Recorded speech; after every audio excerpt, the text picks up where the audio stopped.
You mentioned that your 18-month-old daughter recently had tubes placed in her ears and she was sleeping really well up to that point, and now she's struggling a little bit. And there are certain things that can disrupt a child's sleep patterns, including illness and surgery or teething, changes in routine. There's many different things that can cause a child to not sleep so well.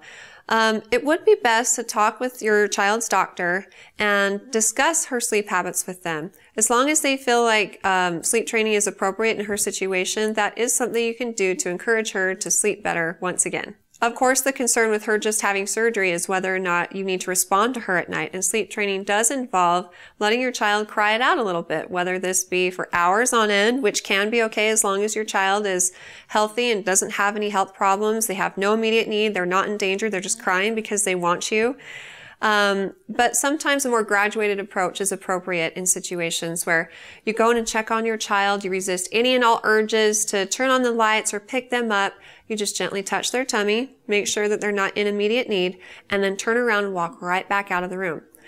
Most of the time, kids are crying because they want you, and by going in the room and picking them up and loving them, they learn that crying means mom or dad, and so that's why they continue to cry. So sleep training involves weaning them from you and teaching them how to self-soothe and go back to sleep without help from you. Again, talk with your pediatrician, and if sleep training is appropriate, I would probably try the more graduated approach with your daughter, where you go in a room, gently touch her tummy, turn around and walk right back out. And if she continues to cry, or if she follows you out, you did mention that she's climbing out of her crib, just take her back in her room, put her in her bed gently, talk softly in kind of a monotone tone, and explain what you're doing, that she needs to go back to sleep, and then turn around and walk right back out of the room.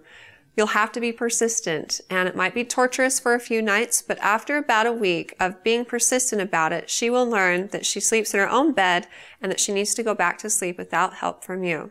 Now, ear tubes and sleep disruptions aside, the fact that your daughter's now able to climb out of her crib is probably a good indication that it's time for her to get into a toddler bed or a smaller bed that allows her to safely exit her bed. This will decrease the chance of her having an injury, and when it comes time to potty train her, it will allow her to get out of bed at night. If you have any other concerns or questions about your daughter's well-being, don't hesitate to ask your pediatrician, and of course they can also give you the green light about sleep training and give you the best advice based on their knowledge of your circumstances. But if you have any other questions in the future for me, please feel free to ask them on our Facebook page at facebook.com/Intermountain Moms, and recommend us to your friends and family too.